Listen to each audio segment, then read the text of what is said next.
présente la dernière application que j'ai créée, 100% avec l'IA, et dans cette vidéo, je vais t'expliquer comment tu peux créer des SaaS aussi complexes sans avoir besoin de coder une seule et unique ligne de code. Je ne rigole même pas avec toi.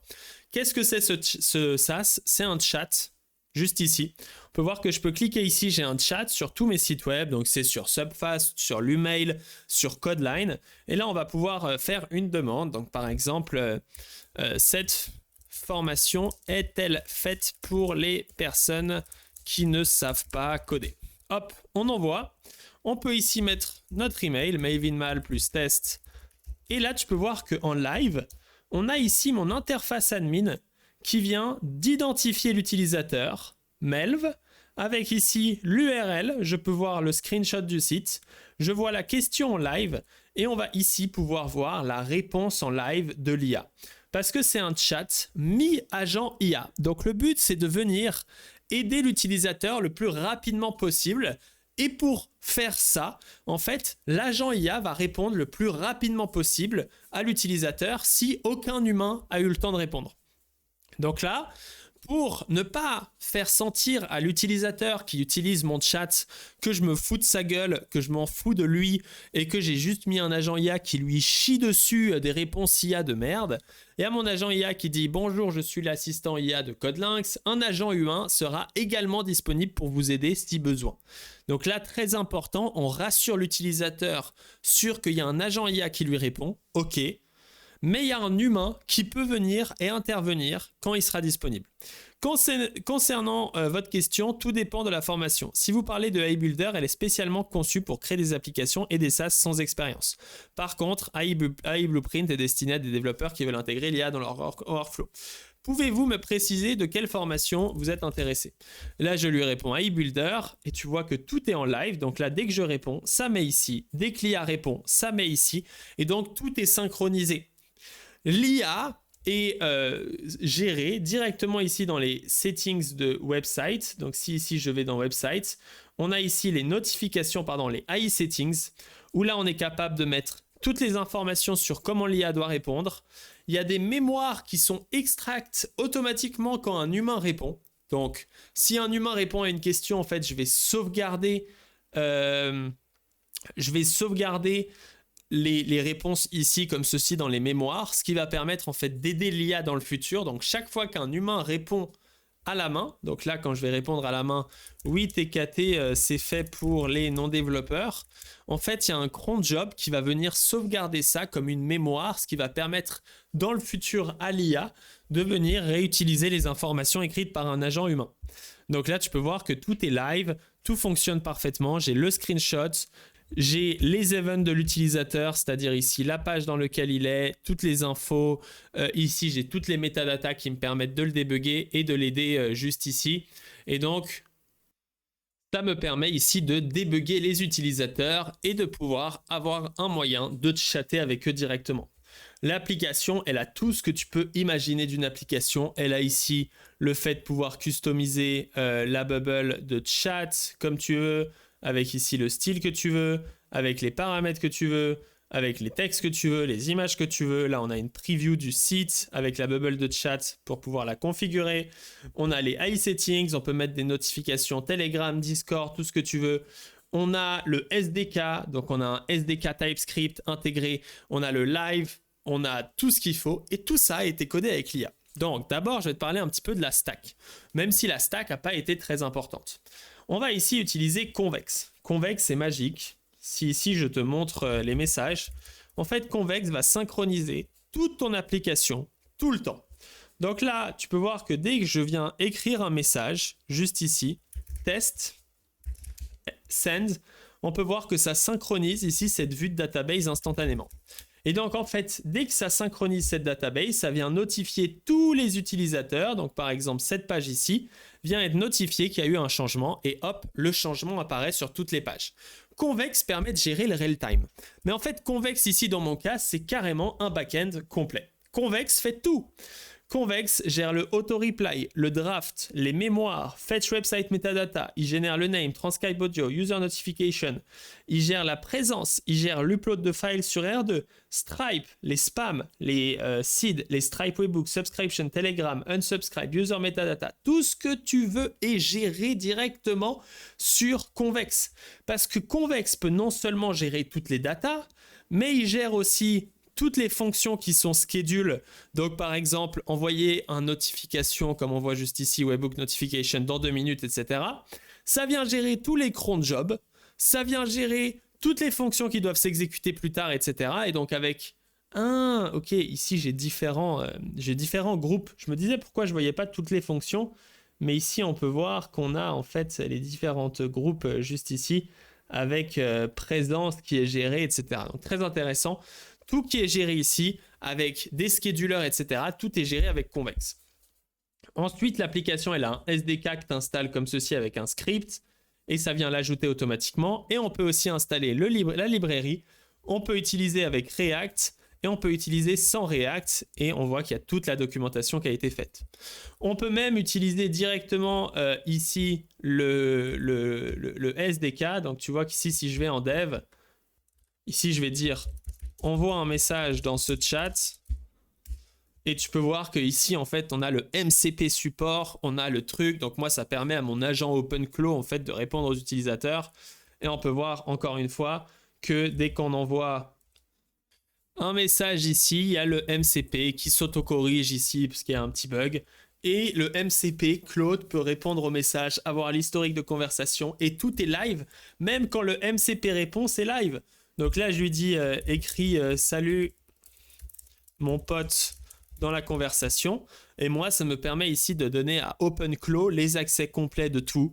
Et donc là, boum, il est capable de répondre. Donc vous pouvez voler l'API key, c'est pas grave parce que tout ça, c'est en dev. Et là, boum, on a salut mon pote qui apparaît dans le chat.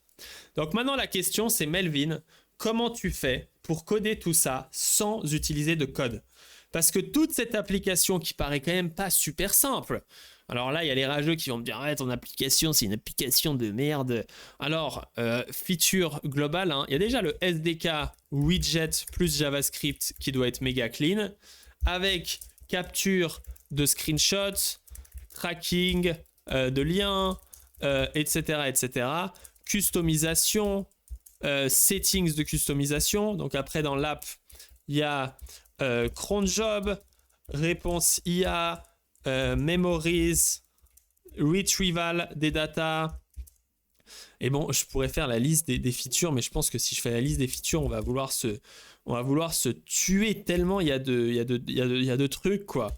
Enfin, c'est incroyable. Il y a le screenshot trigger, il y a les réactions, les réponses, plein d'autres choses. Tout ça, j'ai fait la première version fonctionnelle que j'ai déployée sur Codeline en 2 jours.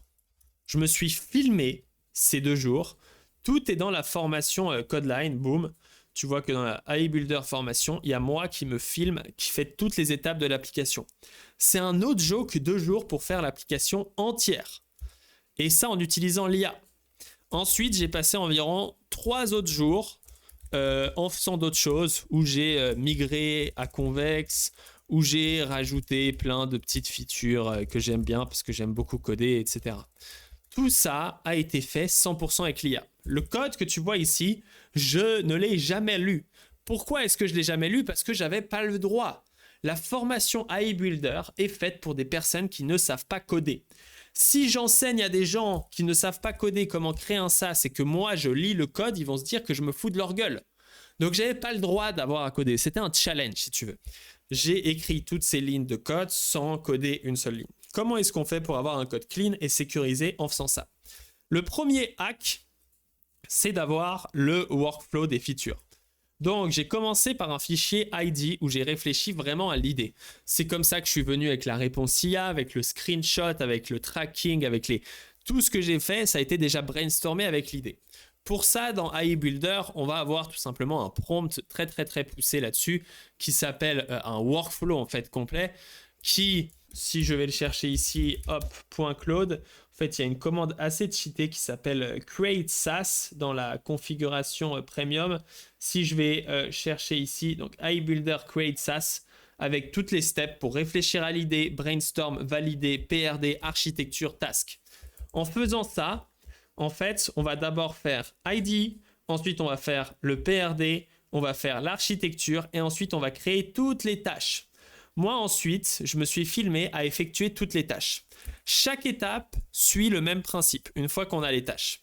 On a toutes les tâches et pour chaque tâche, on va lancer Apex avec le paramètre automatique. Vu qu'on n'est pas développeur, on ne va pas s'amuser à avoir un plan et valider le plan, ça ne sert à rien. On va dire à l'IA, tu codes toute seule.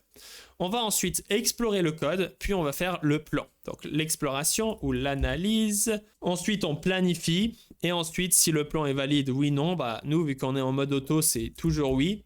Ensuite, l'IA, elle code, elle fait les tests. Donc là, c'est TypeScript, Unit et ESLint. S'il y a des problèmes, elle s'auto-corrige, etc. Et ensuite, elle s'auto-review. Et là, c'est très intéressant. Dans le workflow Apex, qui est développé pour les développeurs et les non-développeurs, en fait, dans ce workflow Apex qu'on a juste ici, on a une step juste ici qui s'appelle Examine, et cette Examine, elle va lancer un agent qui vérifie la sécurité, qui vérifie la logique et qui vérifie le clean code. Ça vient aussi vérifier potentiellement les Vercel Next.js Best Practice et si ça a des skills, etc. Ça vient lancer en fait plein d'agents pour tout vérifier. Une fois qu'on a vérifié en fait que le code est logique et corrigé, en fait généralement c'est pas le cas. Généralement le main agent va faire des erreurs. Et à ce moment-là, on va fixer les reviews et on va faire comme ceci une boucle. Donc si je trouve, on va faire une boucle comme ceci entre les deux, infinie jusqu'à que tout soit corrigé. Une fois que tout est corrigé et que tout est bon, on termine et on fait une pull request, on merge la pull request. Il faut savoir que Apex, il a un workflow pour venir automatiquement créer la pull request s'il y a besoin, etc. En faisant ça, on a un code de qualité supérieure. On n'a aucun problème de sécurité parce qu'à chaque étape, on check la sécurité. On n'a aucun problème de fichiers trop longs parce qu'à chaque étape, on vérifie si les fichiers sont trop longs. En fait, à chaque étape, on vérifie tout pour s'assurer que tout est toujours correct. Donc, c'est vraiment, vraiment très intéressant. En plus de ça, on utilise Now.ts. Donc ça, c'est un peu le hack. C'est qu'avec Now.ts, si je t'ouvre le code, on va avoir en fait Claude avec ici des skills. On a le skill optimizer, on a le skill security check. Mais ces skills sont adaptés pour Now.ts. Donc en fait, c'est très intéressant parce que ces skills, c'est moi qui ai expliqué à l'IA en détail comment optimiser le code, comment vérifier que tout est bon, comment créer des tests, comment ajouter des documentations, comment utiliser Prisma, comment utiliser Next.js, MDX, etc. En fait, tout est spécifié. L'IA ne fait beaucoup moins d'erreurs grâce à tout ça. Et donc ça, c'est un vrai hack pour des gens qui ne savent pas coder. Et moi, qui n'avais pas le droit de coder, en fait, quand j'avais un problème, je disais, bah voilà, utilise le skill optimizer pour fixer tout ça. Et en fait, ici, j'ai des références sur client-side fait, caching, forms, optimisation, Nuxt, state management, pour avoir toujours, en fait, des codes super clean, tout qui est géré, etc. Donc, énormément, en fait, de puissance via de ce qu'on appelle la structuration du workflow qui va créer quelque chose d'aussi incroyable. Donc là, c'est typiquement ce qui a été fait ici. C'est typiquement ce qui permet d'avoir des résultats aussi spectaculaires ici, aussi rapidement. Donc là, c'est ce que j'ai fait pour faire tout ça. Et ça a permis de créer cette application de dingue. Et encore aujourd'hui, si ici on regarde, j'ai ici plein de terminals. Donc ici, j'utilise Tmux, où là, du coup, j'ai mon serveur. Là, j'ai CCC qui essaie de corriger les tests. Alors, ça fait 51 minutes qu'il travaille. Donc ici, vous ne voyez pas. Mais ici, en fait, j'ai envie d'avoir, vu que l'app, je veux commencer à la commercialiser. Je vais faire un lancement et tout ça. Et je vais faire la landing page. J'ai envie d'avoir des tests. Les tests d'intégration, c'est vraiment un hack. Donc là, en l'occurrence, j'ai un peu la flemme aussi de faire des tests. Donc là, c'est l'IA qui travaille sans s'arrêter. Ah non, elle a terminé. Après 49 minutes, elle a réussi à terminer. Je ne sais pas pourquoi. Elle travaille toujours. Elle s'arrête jamais. Elle s'arrête jamais. Elle a compacté la conversation des dizaines de fois. Et elle est toujours en train de travailler. Ça fait 52 minutes. J'ai l'impression d'être dans un film. Ensuite, ici, je corrige, par exemple, Infinite Loop Redirect. Là, je fixe ça. Là, je fixe ça. Et quand j'ai besoin, je fais CTRL-A, C. Ça m'ouvre un nouveau terminal.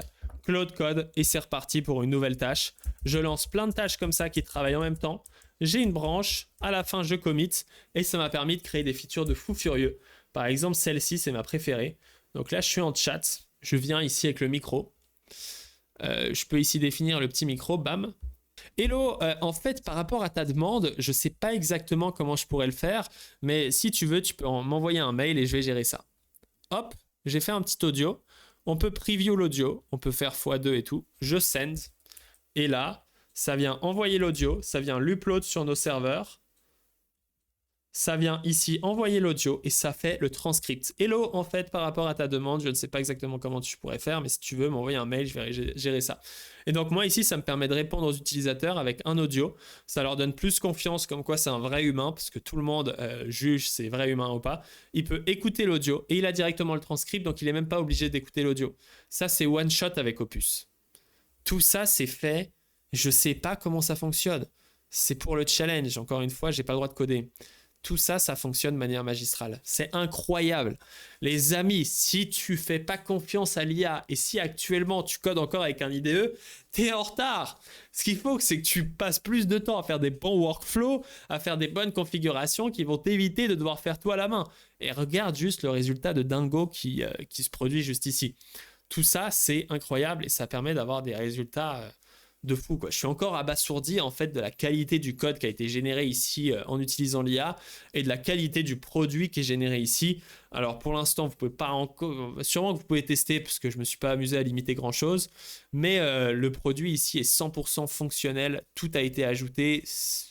C'est assez fou quand j'y réfléchis juste ici de voir tout ce qui a été produit en si peu de temps parce que j'ai fait pour cette formation il y a une semaine. Après, je me suis amusé à rajouter des trucs. Mais si vous ne savez pas coder, vous savez coder, il faut juste utiliser les bons workflows, les bonnes manières. Donc voici, je voulais vraiment te présenter tout ça. Merci à Convex aussi qui m'a passé un abonnement après que je leur ai demandé. J'avais fait déjà des sponsors Convex à l'époque, mais ils m'ont passé un abonnement, donc merci à eux. Et si vous avez envie d'avoir accès à tout ça, je vous ai mis tous les liens là. Vous pouvez aussi directement aller dans la description. Donc mlv.fc pour avoir ma config Claude Code. Alors j'ai un peu l'accent suisse là. Pour avoir ma config Claude Code, vous allez avoir le workflow Apex.